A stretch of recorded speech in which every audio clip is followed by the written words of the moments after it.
What's going on, guys? So in this video we're going to be discussing a fragrance that's a little bit different from my style, and one that I took a shot on with a blind buy, and I'm actually very surprised with just how well it works for the summertime, how crazy powerful it is, and how much it resembles one of my most favorite fragrances without exactly smelling like it or having any relatability and notes.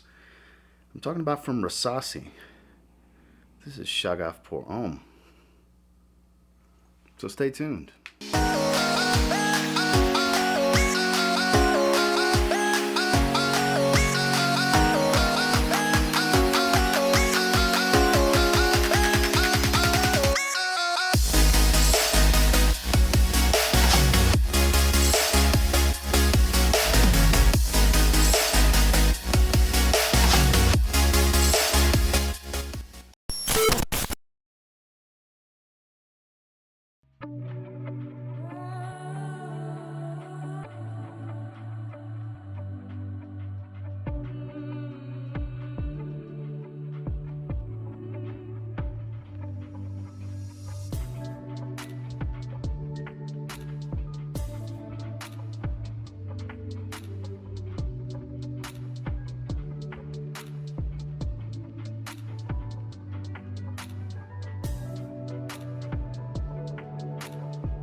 Now moving into this scent, this one's an interesting one. So it's listed according to Fragrantica as floral fruity notes.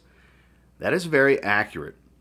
Very floral. Opening blast is very floral. The lang-a-lang doesn't come across too strong, but you're going to get this blast of this fruity sweet medley.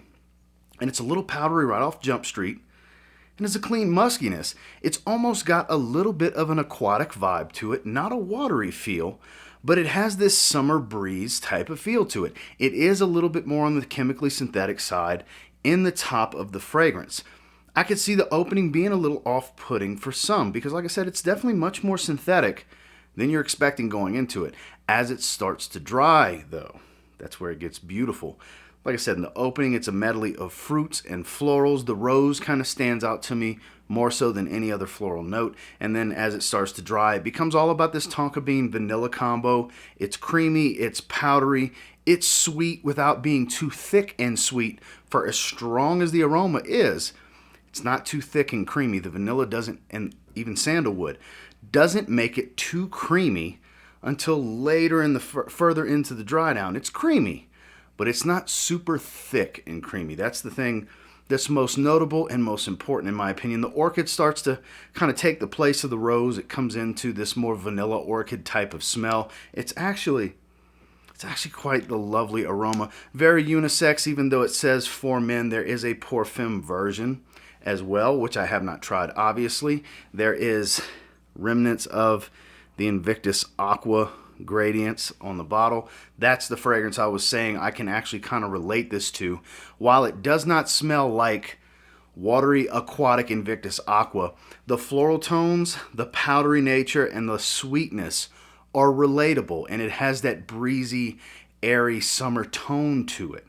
Whereas this is more like the bouquet of flowers in that same kind of village, I guess you could say. Whereas if Invictus Aqua is the by the beach of that vibe, this is the walking through a garden of that vibe, if that makes sense at all. Like they share a similar tone and feel without being the same fragrance. Whereas Invictus Aqua is watery and aquatic, this is not watery and aquatic. This is floral, summery breeze type of scent. And honestly, once it gets into this dry down, the opening, I actually don't mind. It's nice, it's very powerful, can be cloying, but the dry down on this is absolutely stunning.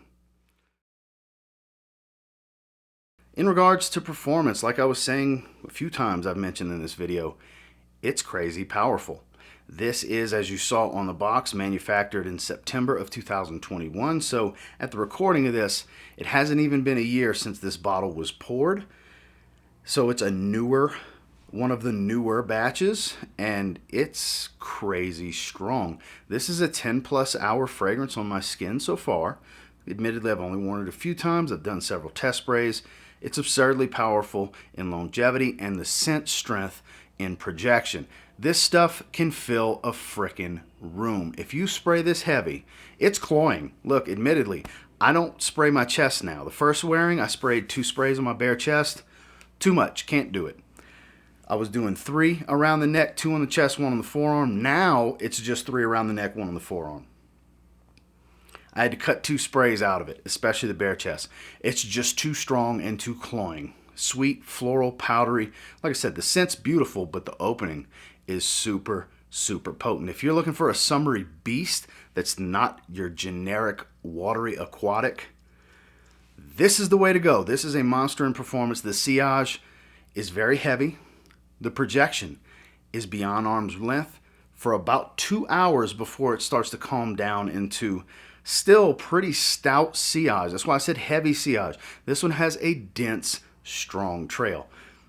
It's a beast. It's what you come to expect from Rasasi. Rasasi has powerful Middle Eastern fragrances. Performance of this on this one across the board is well above average. This is a certified beast mode fragrance.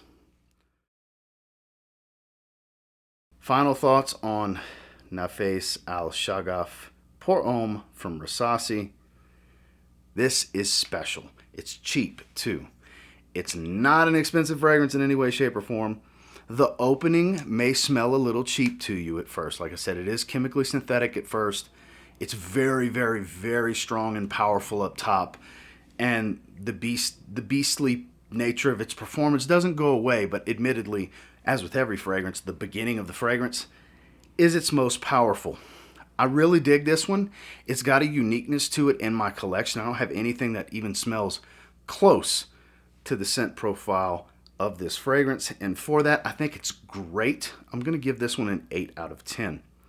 This is a lovely fragrance that's going to be a bit polarizing. I can see some people not caring for it, especially, like I said, if you don't like the more harsh synthetic openings out there. It's not really harsh. It's more cloying than harsh. Like, it can overwhelm. It can be a bit too much at first. But if you let this one develop, it becomes such a beauty, such a unique, powerful beauty that will garner a few compliments. I have gotten 2 compliments in the short time I've been wearing this outside of my wife. We're talking complete strangers that I walk by. And it's beautiful. It really is beautiful, and you can get it really cheap. Well, that's my thoughts on Nafaeis al Shaghaf Pour Homme from Rasasi. And until next time, do me a real quick favor. Go ahead and like, comment, subscribe. So I do appreciate all the feedback, and I love hearing from you guys. How many of you have tried this? What do you think about it? You know, I'm starting to dive into these Middle Eastern fragrances more and more, and I've kind of been rolling the dice on some that I just think, based on the notes and such, I'm probably going to like. And this one was a bit more of a dice roll than others, don't get me wrong, but it was a dice roll that paid off for sure. Really, really dig this stuff. Worthy of trying if you can get yourself a decanter or a sample in some form or fashion and not have to blind buy it, because I definitely blind bought it. I blind buy so you don't have to. See if there's a way to secure a sample of some kind so you can try it first. If you're going to blind buy it, just know you've been warned that it's cloying at the top, and it is very floral. So if you don't like those tones, you won't like this fragrance. But if you like that kind of thing, you like powerful, you like floral, sweet, and powdery, this might be the fragrance for you. And until next time, I will say, if you get your hands on Shaghaf from Rasasi and you give it a spray now, you might end up thanking me later. Have a good one, guys.